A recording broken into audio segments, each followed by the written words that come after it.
আজি যিহেতু আমাৰ নেলি ১ নং বৰপায়কৰ যিখিনি আমাৰ সংখ্যালঘু বহুতি এলেকা আছিল তেওঁলোকে প্ৰতিশ্ৰুতি দিছিল যে আমাৰ ভাৰতীয় জনতা পাৰ্টিত ভোট দিম বুলি আগন্তুক দিনত। কিন্তু এই আমাৰ সংখ্যালঘু জনসাধাৰণে প্ৰতিশ্ৰুতি ৰক্ষা নকৰাৰ ক্ষেত্ৰত আজি আমি বৃহৎ কাৰ্যসূচী হাতত লৈছো।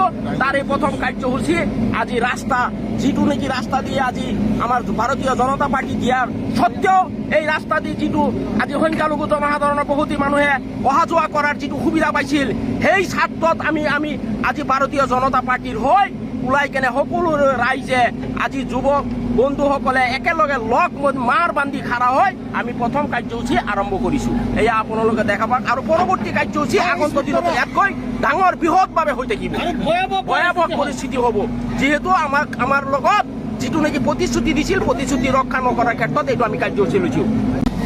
আমি যেখানে ভোট দিম বুলি আমি প্ৰতিশ্ৰুতি কৰিছিলো যে ভাৰতীয় জনতা পাৰ্টিক আমি ভোট দিম, কিন্তু আমাৰ মানুহে ভোটটো দিয়া নাই। যাৰ কাৰণে নাকি আমি ইহঁতক অলপ অশান্তি দিব বিচাৰিছো।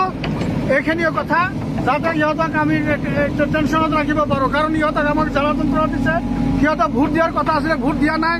আমি গোটেই অঞ্চলৰ মানুহক মাতি আনি বুজাই শুনাই আমি কৈছিলোঁ, সকলোৱে কৈছে আমি আমাৰ ভোটটো দিম, কিন্তু এওঁলোকে ভোটটো দিয়া নাই। যাৰ কাৰণে নাকি আমি এই একশ্যন কৰা আৰম্ভ কৰিছিলোঁ। আমি ভাৰতীয় জনতা পাৰ্টি আমি এটা আলোচনা কৰিছিলোঁ যে আমি এইবাৰ পীযুষ হাজৰিকা ডাঙৰীয়াক আমি বৃহৎ ভোটত আমি জয়যুক্ত কৰিম। কিন্তু মানুহবিলাকে আমাক প্ৰতিশ্ৰুতি দিছিলে যে আমি এইবাৰ বিজেপিক ভোট দিম।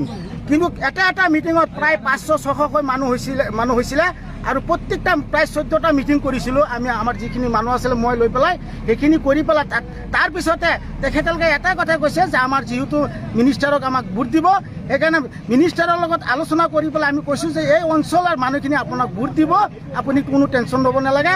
কিন্তু আমি ৰিজাল্টৰ পিছত আমি চাইছোঁ যে আমাৰ যি মাইনৰিটি এৰিয়াত যিখিনি আমাৰ বুথ চেণ্টাৰ আছে আমাক মানে ভোট দিয়া নাই, আমাৰ বিজেপিত ভোট দিয়া নাই। সেইকাৰণে আমাক মনত দুখ পাইছোঁ যে আমাৰ মিনিষ্টাৰ ইমানখিনি কাম কৰাৰ পিছতো যি ভোট দিয়া নাই। এতিয়া আমি ভাবিছোঁ আমাৰ ৰাইজে গোটেইখিনি ৰাইজে আলোচনা কৰি, পুৰণা যিখিনি মানুহ ইয়াত আছিলে গোটেইখিনি আলোচনা বিলোচনা কৰি পেলাই আমি এটা সিদ্ধান্ত লৈছোঁ যে আজি আমি ইয়াত ৰাস্তা যিহেতু প্ৰথম কাৰ্যসূচী ৰাস্তাই আমি ইয়াত যিহেতু কাটি আছোঁ, ৰাস্তা যিহেতু ৰাস্তা চাওক আপোনালোকে কাটি আছে, চাওক আপোনালোকে ৰাস্তা যাতায়াত বন্ধ কৰি দিছোঁ। এতিয়া যিহেতু মানুহখিনি যাব নোৱাৰাৰ কাৰণে আমি বন্ধ কৰিছোঁ, যাতায়াত বন্ধ কৰি দিছোঁ আজি। সেইকাৰণে আমি এনেকা কৰিম। আৰু আমাৰ যিহেতু ইয়াত বহুত ৰেচন কাৰ্ড আছে আমাৰ মুছলিম মানুহৰ, চব ৰেচন কাৰ্ড কাটি দিম, এটা ৰেচন কাৰ্ড নাৰাখোঁ।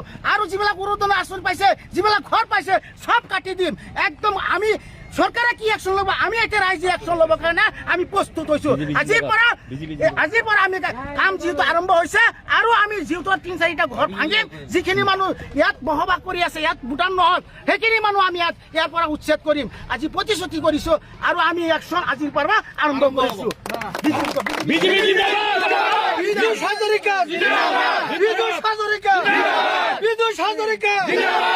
হাজৰিকা